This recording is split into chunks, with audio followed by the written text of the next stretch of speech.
Welcome, everyone, to Politics in Perspective. It's always a busy week in politics in America.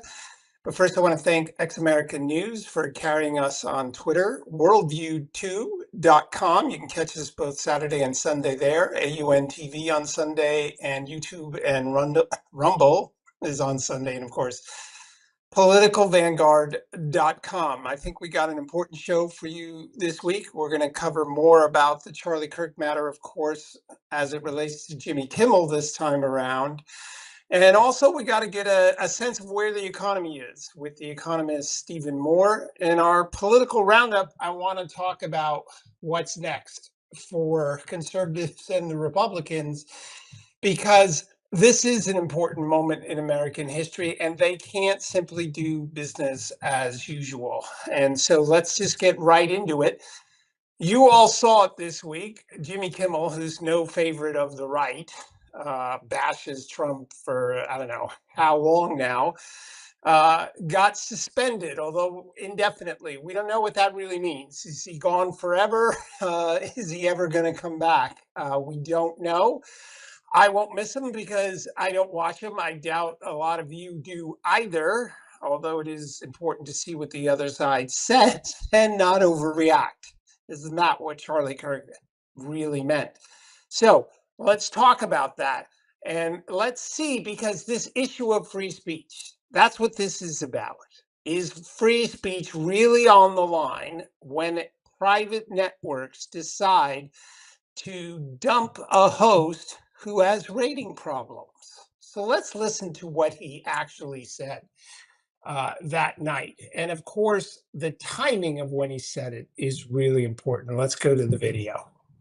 We hit some new lows over the weekend with the MAGA gang desperately trying to characterize this kid who murdered Charlie Kirk as anything other than one of them and doing everything they can to score political points from it. In between the finger pointing, there was grieving. On Friday, the White House flew the flags at half staff, which got some criticism. But on a human level, you can see how hard the president is taking this. My condolences on the loss of your friend Charlie Kirk. May I ask, sir, personally, how are you holding up over the last day and a half, sir? I think very good. And by the way, right there, you see all the trucks?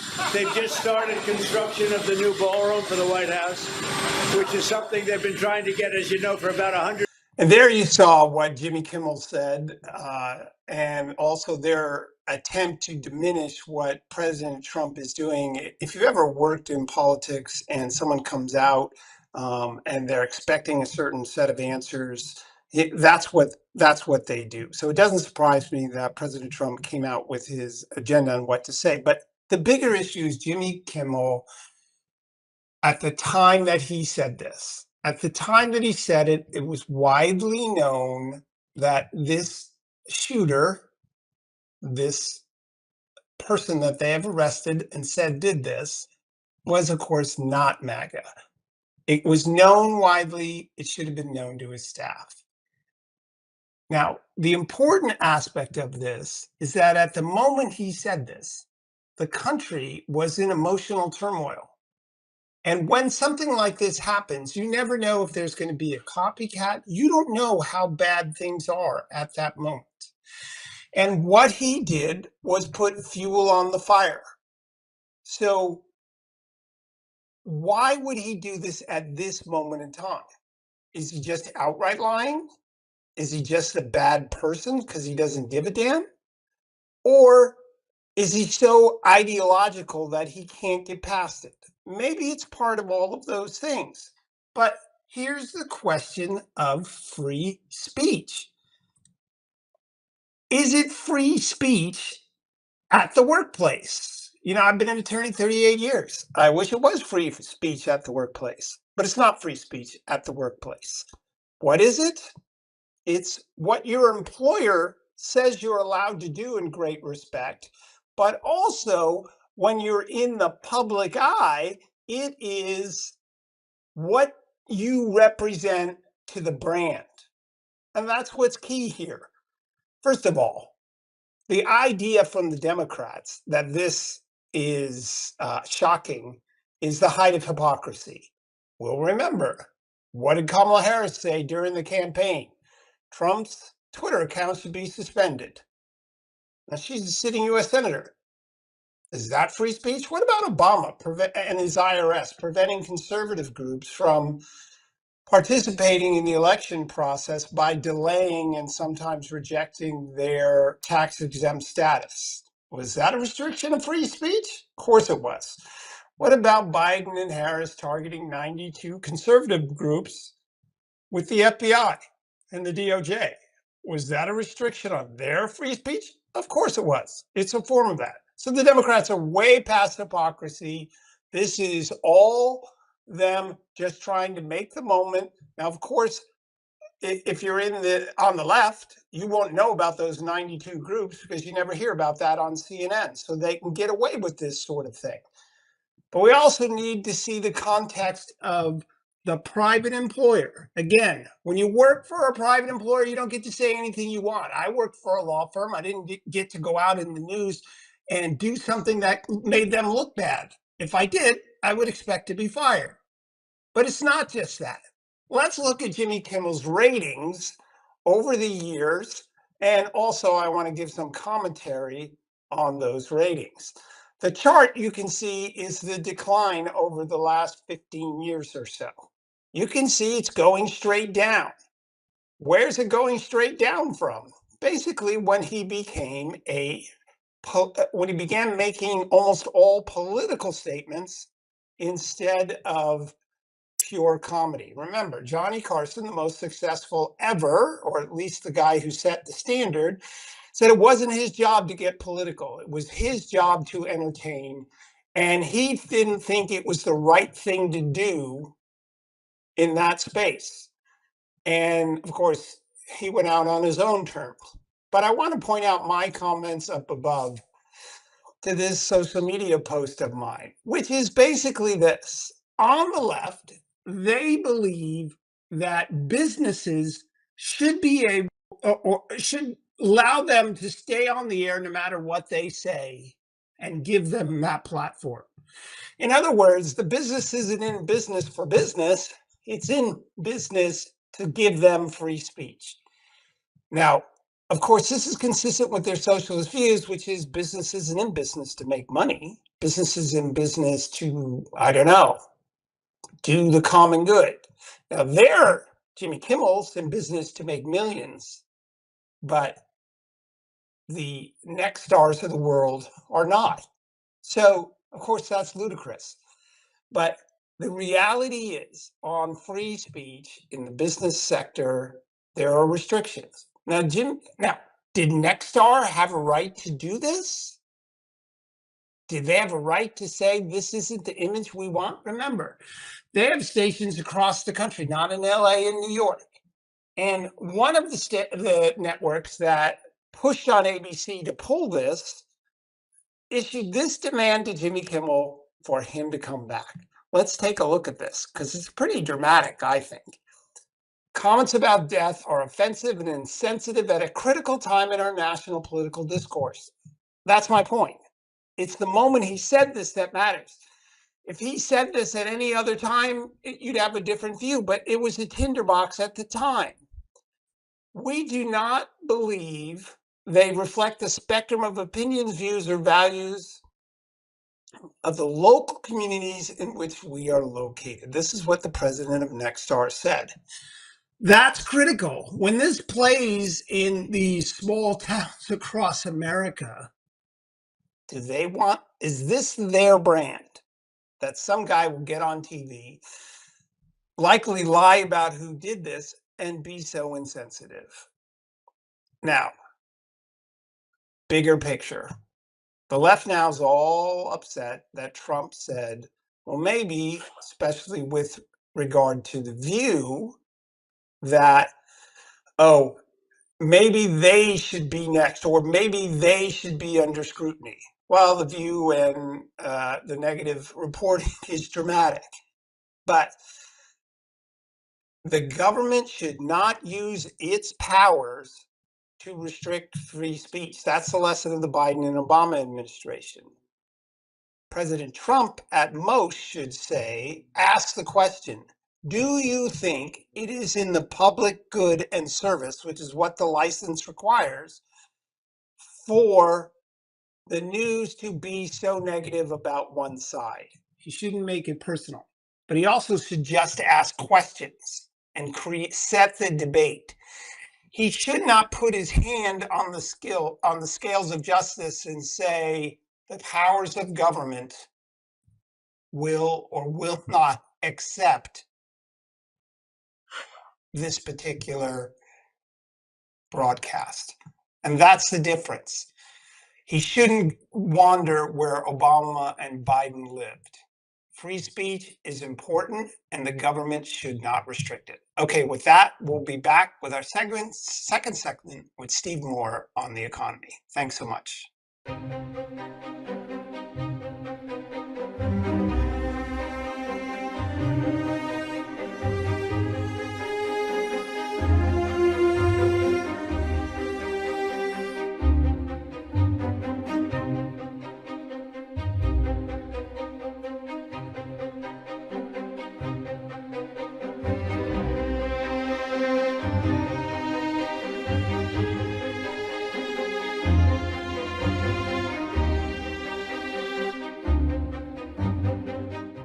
Welcome back, everybody, to Politics in Perspective. I'm thrilled to have my good friend Stephen Moore, a founder of the Committee to Unleash Prosperity, on. Steve and I met decades ago. He had darker hair when I first met him, but I have much better hair glue or whatever it is I'm using. Steve, great to have you on, folks. One of the reasons Steve and I get along so well is Steve's a brilliant economist who actually believes in economics. He believes in the laws of economics, not the laws of politics when you want to run the economy. So, Steve, I want to get right to where are we on the economy? Because when the president was abroad last couple of days, he said something that was very interesting, which was he expects the economy to be good in a year or so. Now, you've talked about the economy was pretty bad when he inherited it. Our mutual friend Scott Bessent talks about there had to be a transition from a government-fed economy to private sector. Labor market's soft, Fed cuts interest rates, but importantly, as our mutual friend Larry Kudlow talks about, capital investment is up almost 10%. So where are we on the economy, and when is it going to be the economy that's needed? Hi, Tom. Great to be with you. Thanks so much for having me on the podcast. I really appreciate your friendship and all the things we've done together over the years and promoting liberty and freedom and free markets. So, look, I think the economy's good. I think it's strong. I think it is.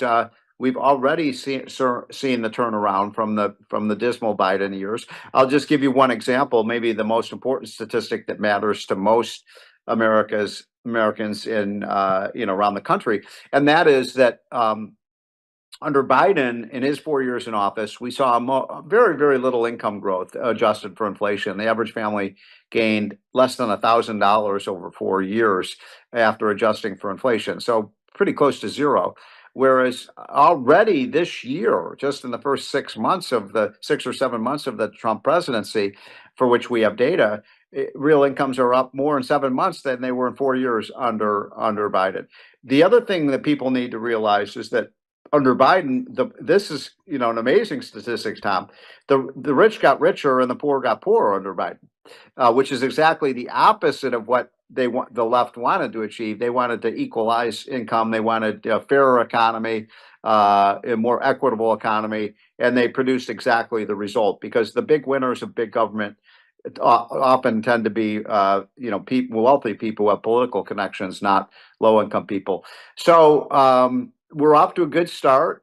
We saw on Thursday of this week the record high closings of the Dow Jones, the NASDAQ, the S&P 500, and the Russell 2000. That's an amazing thing. Now, whether the market will continue on that upward climb, I hope so, but you never know. And then you look at our energy production, you look at all these indicators, they seem pretty positive. The one thing that people are angry about, including my wife, maybe yours too, is the cost of groceries is still high.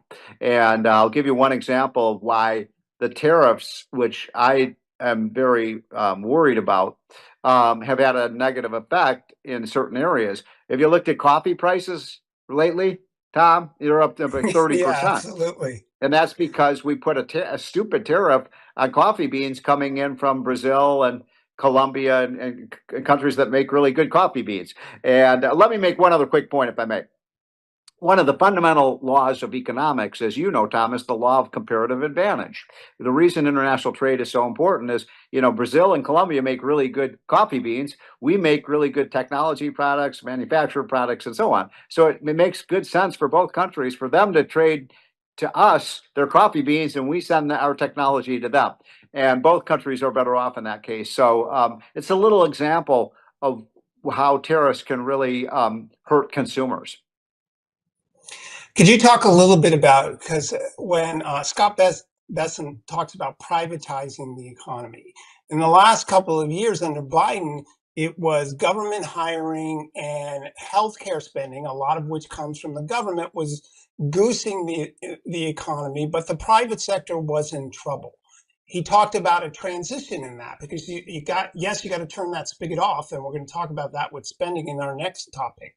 But where are we in this privatizing process that you see so that we can get the benefits of this?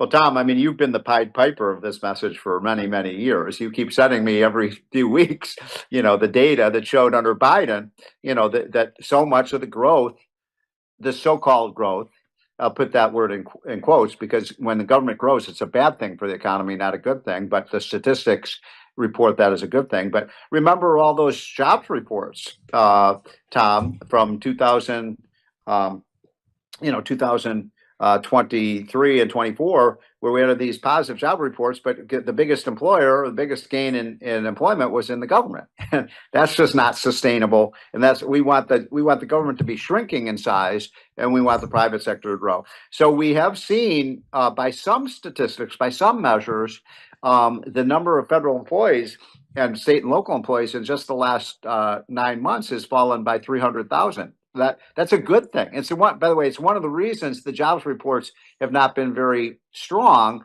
because we're laying off government workers, which is a good thing. So we should really be looking at a private sector employment. Now, those numbers are not as strong as we'd like them to be, but they're a lot better when you take out the subtraction of the government employment. Okay, yeah. So let's talk about government employment, because we're at continuing resolution time of year. The summer just ended, and we're doing this, right? So, and this comes on the heels, this CR, and the Democrats are demanding more spending. Of a first 11 months, we ran a $2 trillion deficit. And this is why I walk around the world with this sign about spending, right? There it is in better form. But now, Steve, that's the history of our spending since the 1800s. I'd note that it is not adjusted for inflation, so it looks more dramatic. On the other hand, that spending leads to inflation, which gooses the numbers in a different way. So, one of my Pied Pipers right now is whether Social Security and Medicare are going to be around in the form that we recognize it in the decade ahead. Talk about, if you will, we can't keep on this pace. You cannot have government spending be 40% of the economy forever. Yeah, and headed to higher even still. And I sincerely believe we could easily, cut $1 trillion out of that right away. The scary thing is, even if we cut $1 trillion out of that spending, we still be running a deficit. Because right now, the rough number is we spend $7 trillion and we raise $5 trillion, and no private entity could keep on that kind of path. And so it is dangerous. You and I know that the most important thing to get that ratio of private sector up and government sector down is to grow the private economy. That's something Trump is very much into, and you and I and others try to provide him the best advice about how to grow the private economy. Because what's been happening in that, if you show that chart again, you can see that the government is growing faster than the private sector is, and so it's an albatross around the neck. Now, I'm not saying we should get, I'm not saying we should have no government, but we could easily cut a couple $1 trillion out of that just in terms of waste and fraud and abuse, and we would make real progress at improving the economy. But I have to say, Tom, I mean, look at Elon Musk, who came in and made a real heroic effort to point out to the American people how much money was being wasted, how much fraud, how much duplication, how much redundancy, how much incompetence in the government. And you would have thought he would be treated as a hero for that. You know, thank you for telling us how our tax dollars are being spent. Instead, he was demonized by the left. Oh, how dare you call out the waste in our government? And he had to basically just, you know, resign from the position because it was just, he got a taste of Washington and what it's like when you are the Paul Revere and say the British are coming. Instead of being heralded for that, he was spit on by the left and they tried to destroy him. So we're up against a vast bureaucracy. A lot of people are making a lot of money on that $7 trillion, Tom. Yeah, right. 7 or 9 of the richest 20 counties surround Washington, D.C. This is big business to them, right? And they don't want to lose that big business. Speaking of big business, the Federal Reserve finally did a rate cut. Too late, Powell. We haven't talked too much about what rates and where those things are going, but the Federal Reserve, I'm kind of confused. I read the Constitution this morning, getting ready for you. I don't see the Federal Reserve there. I don't. It's not part of Congress. It's not part of the Supreme Court, and they're trying to say it's not part of the executive because Trump can't fire anybody. It has a huge impact on the economy. What's your assessment of Powell and who should be next besides you? I think Powell has been mostly a failure. He's the one who let inflation go up to 9%. He's the one who accommodated the massive spending spree under Joe Biden in a way that was highly irresponsible. It wrecked the incomes of middle-class Americans who got poorer because of those policies. And so I don't understand why. I think the left loves him because he takes on Trump, and they're for anyone who's against Trump. Powell is always talking about how we have to keep politics out of the Fed, but he's been, in my opinion, I don't know if you'd agree with this, Tom, the most politicized Fed chairman in my lifetime. And so he's got to go. He's made a lot of mistakes. And most importantly, he and the 300 PhD economists over there at the Fed, they believe that growth causes inflation. They believe putting more people to work causes inflation. They believe that when companies produce more apples, that apple prices are going to rise, which is exactly the opposite of the truth. Yeah, take Lisa Cook, who ludicrous. She's not an economist. She's a social justice warrior. Economists apply the law, in my book, the laws of economics. They say this is what will happen if a politician does X, Y, or Z.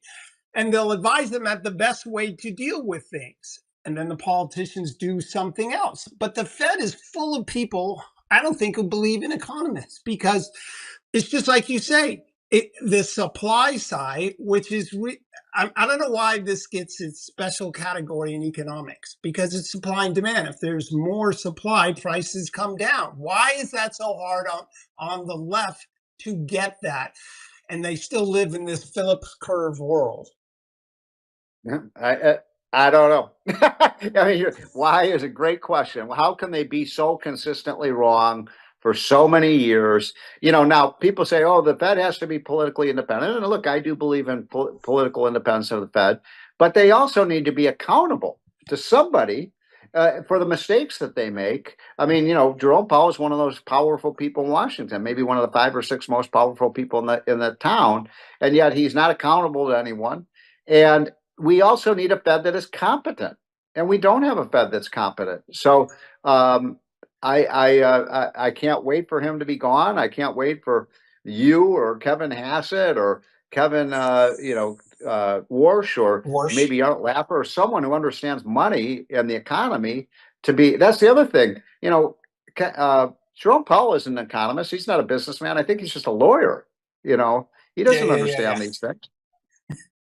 Lawyer. That's the worst thing you could. But okay, let's go to our friend EJ Antoni and the horrific Labor Bureau statistics. So it blows my mind.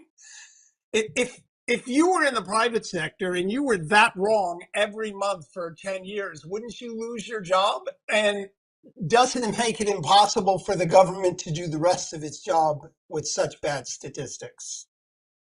Yeah, and look, this is not a political point. It's not Republican, Democrat. It's not right, left. It's just, are we getting accurate numbers? I spoke to a group of CEOs earlier this week, and they were saying, "Oh, Trump is trying to politicize these issues." No, he's not. He's just saying, let's get numbers that are trustworthy, reliable, and accurate. And we're not. We're not getting those. The Census Bureau is not putting out accurate numbers. The Bureau of Labor Statistics isn't putting out accurate numbers. The errors are getting bigger and bigger over time. You'd think they'd be getting better at this. They're getting worse at it. The inflation numbers oftentimes are miscounts. And we make big, government policy decisions based on these numbers, and they are just not trustworthy any longer. So I'm not saying put a Republican or a Democrat. I just want somebody who can give me a good count. How many people are working? What is the inflation rate? How many people live in each state? The Census Bureau got the census of 2020 completely wrong. They miscounted in at least 6 or 7 states and misallocated the congressional seats. That's a big deal. Yeah, and they admit that. Back to the Fed and 300 economists. I think it was Truman who said, or Eisenhower, I talked to an economist and he says, on the one hand, this could happen. On the one hand, that could happen. I just want a one-handed economist. Now we have 300 of these people over there, and they seem to be getting worse and making big decisions that are screwing things up. All right, let's go to some of Steve's recent tweets on some of these issues that are affecting the United States. If you could bring them up at this point, Annie. And one of these is you talk about the minimum wage, which is and what it means to Americans. And Thomas Sowell has been big on this for decades. But what's your message here? Minimum wage destroys jobs of low-income workers, and it's been a real problem for teenage unemployment. Teenage unemployment always goes up in areas where you have high minimum wage, and people have more work and more work opportunities where the minimum wage is lower. So the unemployment rate for teenagers is much higher in California and New York than it is in, say, Iowa or Nebraska, in part because they have these sky-high minimum wages. Please tell the world you weren't at all shocked that California led the world, led the country in teen unemployment. Here you're talking about the income under doubled, Trump doing better than Obama and Biden combined. Yes, amazing. I mean, this is what I was talking about earlier on your show, on the podcast, which is that the incomes, the average family gains $6,000 in income pre-tax, but after inflation under Trump, if you'd included the tax cut, it was about $8,000 more, after tax real income. Whereas under Biden and Obama combined, that's 12 years. It didn't even reach the level it did in 4 years under Trump. And it shows that Trump's supply side, pro-growth, pro-free enterprise policies work. Yes, growth solves a lot of problems, as you and Larry like to say. Steve, so amen, my friend. Keep being the Pied Piper of that message. You've been all over the country and even in California trying to sell that message. So that's one of the reasons I really appreciate you, Tom. All right, boss. Thanks for coming on. Thank you.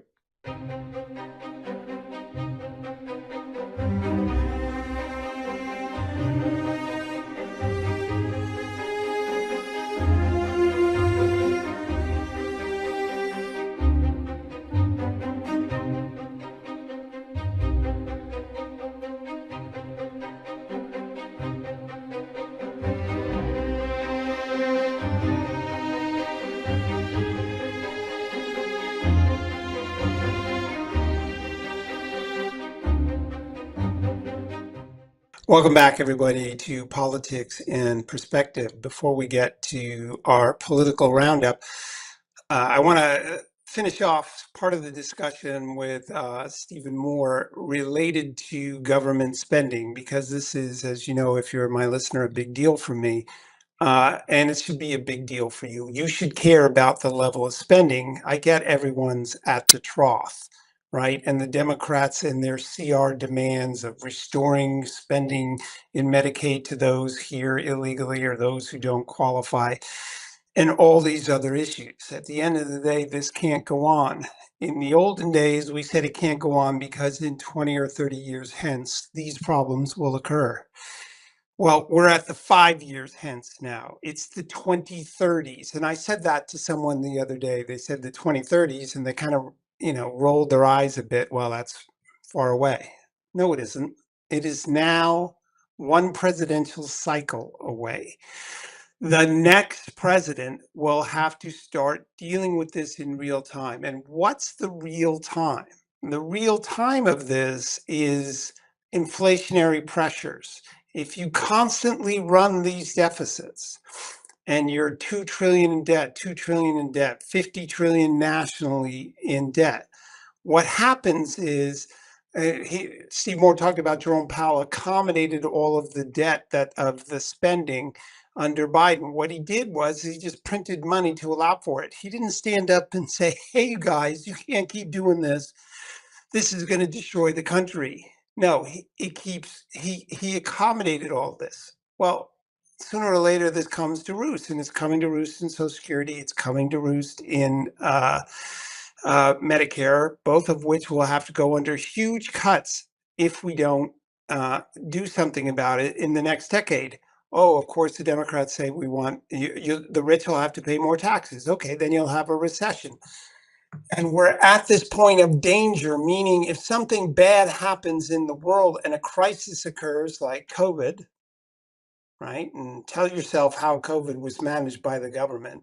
I know a lot of people talk about how Fauci's comment that, or the president's going to have to deal with a COVID crisis. Yes, the more impactful the world gets and the smaller it gets, the greater the risk of contagion, especially when you have fools like Fauci out there funding gain of function research. But the point being, the next crisis will explode the deficit to what? 3 trillion? 4 trillion? We're in a real danger zone here. And the other issue is, this is a chart that I've used before on air, and this is the chart of what's happening to American growth. The big lines are during the Great Depression era, but then you see a slow descent in average growth rate. And 9 of the last 10 big growth periods of 5% occurred 1986 and before. We're not getting that anymore. In fact, we're down around 2% growth annually, which is why Trump wants to push it up to 3 and 4%. Because truth be told, at the end of the day, at 2%, you can't fund the American government. You are going to get the collapse eventually. Will it come at 50 trillion, 70 trillion national debt? How high will inflation be during 45 trillion or 55 or 65 trillion? It's hard to know. But these politicians that run the government are heading for disaster. And they're not serious about this. 3 weeks ago, Republicans were talking about whether they should still be doing earmarks. Earmarks, of course, are special sort of off-book funding, extra funds, and they direct them to each of their districts. Really? You guys think we have extra money? No, we don't have extra money. We have little growth, the middle class getting hammered, the less fortunate getting destroyed, and government headed towards disaster. So the point I bring this up because it's CR time, and one of my people talked to me about, well, what are you going to talk about on this week's show? And one of the things I said, well, we got to talk about funding. And I said, well, everybody's talking about Charlie Kirk. Well, we did talk a little bit about that, and we're going to return to that. But continuing resolution, the Democrats are going to shut down the government unless we do huge amounts of spending. but Republicans need to stand tough. You can't just keep going. And the thing about this is, and we'll talk about this in the political roundup, pretty soon the Democrats are going to make themselves even more irrelevant than they are today. But what we didn't see on spending is the Republicans tough enough to stand up to that and say, we're going to do the right thing because we know the Democrats aren't going to come back. No, Republicans are still too afraid of a Democrat comeback. It's got to stop. Because if the spending doesn't stop, the Republicans are going to be thrown out, and they're not going to come back anytime soon. And so now, let's get back to our political roundup. So our political roundup is the three things Republicans need to do in response to the Democrats' continuing turn to the far left. We've often talked about on this show about how far left the Democrats are. But this past week in Charlie Kirk demonstrates how radical they really are. Even though Bill Maher, a voice of reason for them in some respects, even though he's an independent, has always said he's on the left, but he said, and has said for some time, Democrats got to stop with the fascism talk. And yet this week we saw him continue to do that. We saw a vote honoring Charlie Kirk, and 58 Democrats voted against it. That is their level of lack of humanity. I don't know if that's the right way to say level of lack, but that's how little they have. Guys shot down in cold blood, just speaking, not agitating, not causing violence, just speaking. We saw a story about Trump's decision to designate Antifa as a terrorist organization, and someone who went undercover there talking about how they get military training and what their goal is. Their goal is an anti-fascist. It's to cause the disruption of government. Republicans need to respond to that. But before we get to that, I want to talk a little bit about this use of the word fascists, because the level of ignorance for someone to call someone in America in mainstream politics, someone elected at the national level, to call them fascists is just so, that level of ignorance tells me that no one should be listening to you. You have a right to speak.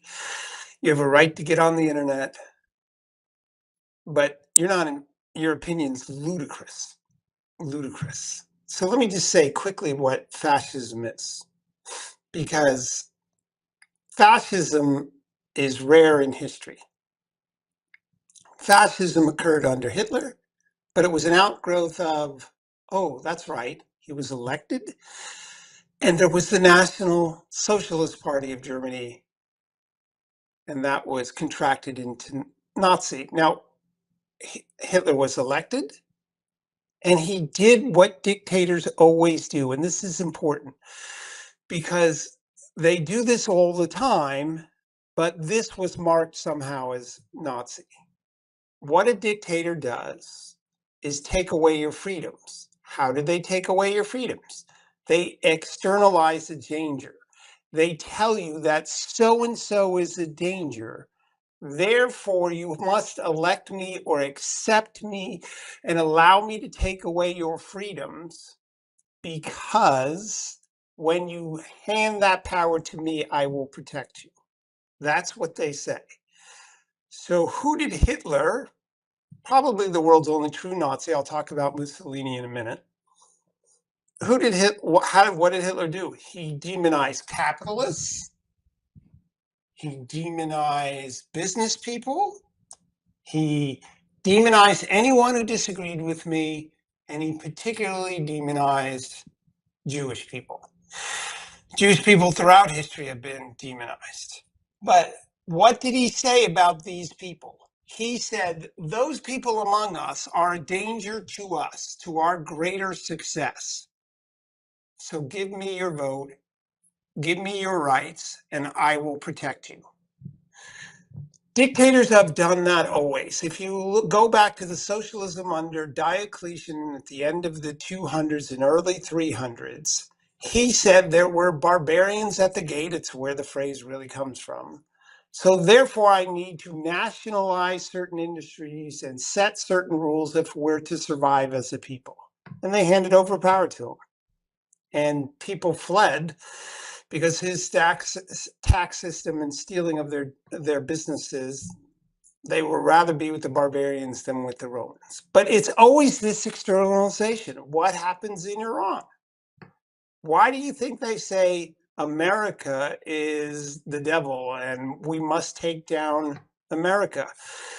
America's not going to invade Iran anytime soon, but they need a foil, someone to demonize. Dictators demonize. So what's going on in America? Oh, first, let's get to Mussolini. So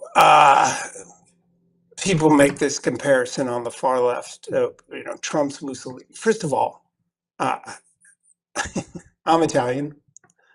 So my family's been in Italy. Family started in the 1100s and moved in Turin, then went to Lucca in the 1200s. I know something of Italian history. Mussolini was nothing but a political whore dictator. What do I mean by that? He had no true convictions. This is my opinion. He started out as a socialist. He was kicked out of the Socialist Party, but he wanted power. So what did Mussolini do? He demonized the socialists, and then, realizing he needed a path to power, he allied himself with business people because he wasn't going to be able to get along with the communists. The business people weren't going to get along with the communists. So he made this determination that my path to power is. And then he also hated the mafia because the mafia didn't like anyone telling them what to do. So Mussolini, in my view, my reading of what went on, was an opportunist. And then he demonized. And then he became a Nazi because Hitler was successful. He was an opportunist. But in history, you can't go back 500 years and find Nazis. It was always in this short period of time. But all of them stole power from the American people. Now, who stole power recently in America? Was it the Obama administration with Russia and trying to take away your rights with the IRS? Was it the Obama administration with and the FBI targeting 92 groups? I mean, I'm unaware of Trump targeting 92 Democrat groups with the FBI. He may be exposing things, but I don't remember him using the IRS to keep your rights away. I don't remember him debanking people like the Obama administration pushed people to do. So you cannot be for less government involvement in the economy and be, quote, a Nazi, because both Hitler and Mussolini wanted to drive the national economy for the common good, which is very close to communism. It's all on the left. Communism, socialism, fascism are over here. Those of us who believe in free markets are truly in the complete opposite, 180 degrees. Fascism isn't on the right. Why does the left say that? Well, they say that because in history, Nazis have worked with business and forced them to do things. Look at the history of Porsche, sadly. They demanded that the Porsche family, Hitler did, provide them with vehicles, and they designed vehicles for them. I'm not exposing anything unknown here, but they worked with business. So why do the left here today say you're on the right? Oh, because you work with business. But let me ask you a question. Who the hell worked with business during COVID? Oh, yeah. Moderna and Pfizer got ultra rich working with government. And the Biden administration pushed that as much as anyone. So let's stop with the Nazi stuff. If you hear someone say Nazi, just know that they don't have an actual argument. They're just demonizing, which is what they do in history. The party that demonizes is the party that wants to take away your rights. And I don't mean just saying so-and-so's a bad person. I mean class warfare. And we talked about that in the last episode. Demonizing entire groups of people. So that leads into where we are and what I think Republicans need to do going forward, right? The Republicans are uncovering an unbelievable amount of malfeasance on the left when it comes to government. Now, some of you don't like the pace of this. Why hasn't so-and-so done this yet? Why hasn't so-and-so done that? As someone who's an attorney, it takes a while to get all of your ducks in a row or all of the paperwork in a row. Most of them have only been in the job 5 months, maybe 6, 7, whatever the exact number is. But by that, it takes time to make sure you have it all in a row.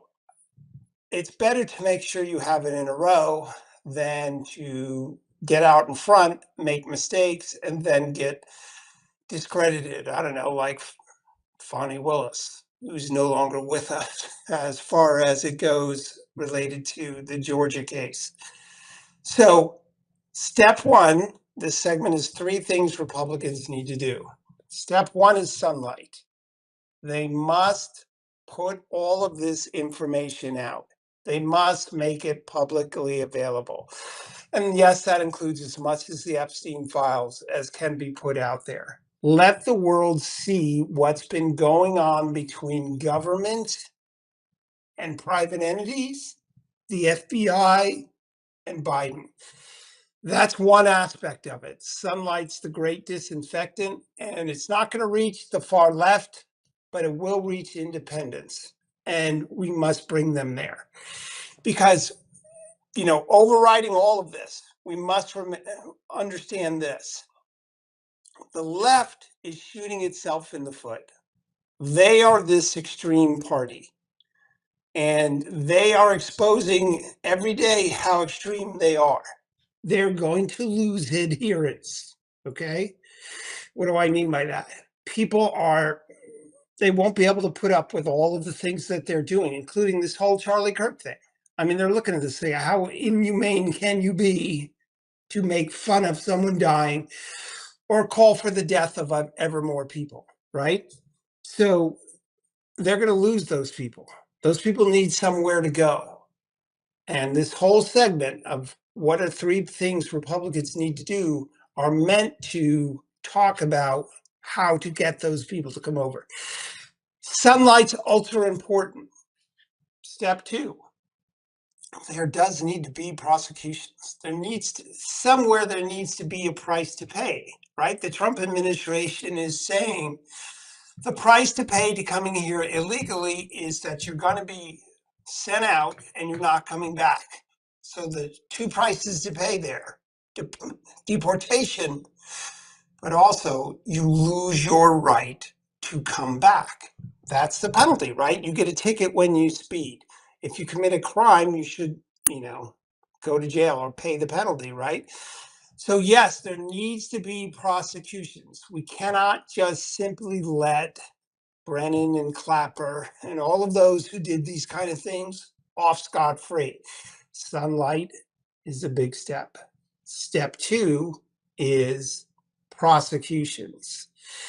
But I need to talk to you about step 3, because yes, sunlight's important. That's ultra important. Prosecutions where appropriate, not wantonly, but where appropriate. There has to be some price to pay so that this doesn't occur again. But let's talk about this third aspect of this, which to me is so very critical. Many voters are going to leave that party because they don't see them being responsible. I wrote a piece about how the Democrats have become the party of protests. The party of protests doesn't sit behind the resolute desk in the White House because people want people who know how to make things work, not people who want to break things down or set fires, right? They need responsible people there. So the third aspect, this critical aspect, has to be a clear path forward. We can do this.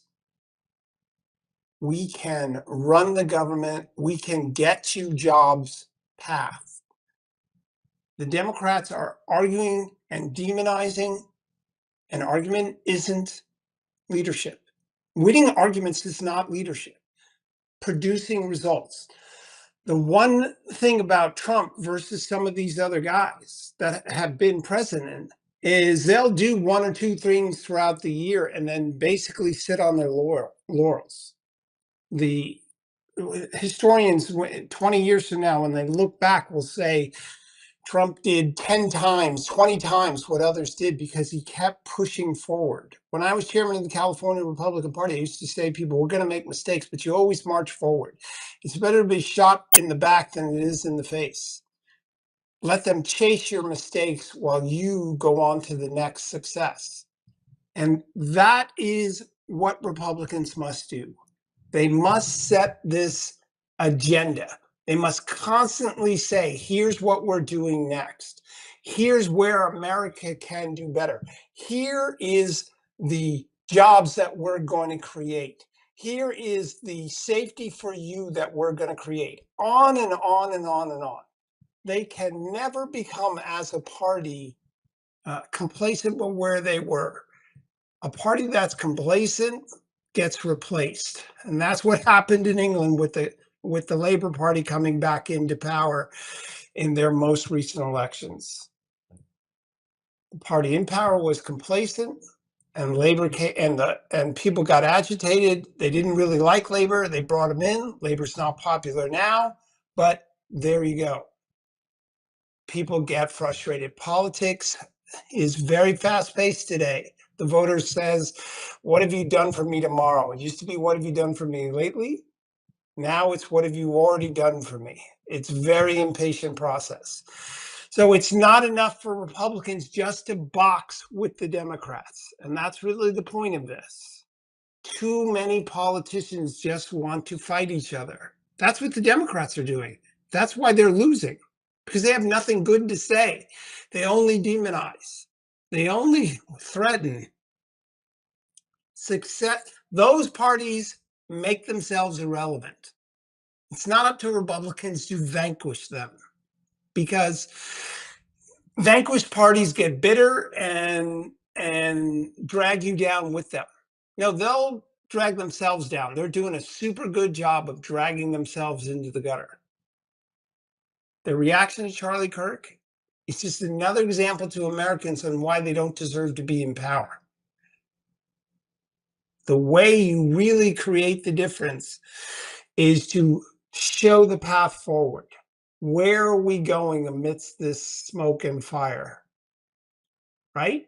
If you're in a smoky room, who do you follow? The person who says, that whoever set this is a bad person, or the person who says, I know the way out? Republicans have to be the party that says, I know the way out of this smoky room. And that's my message today. That's how important leadership can be. And Republicans, in the third step, must be the party that leads the way out of the smoky room. Thanks so much for joining us. Thanks so much for Ex America News for having us on. WorldviewTube.com for having us on. You can see my vitals there. Join me on Substack, and we'll be back next week with Politics in Perspective.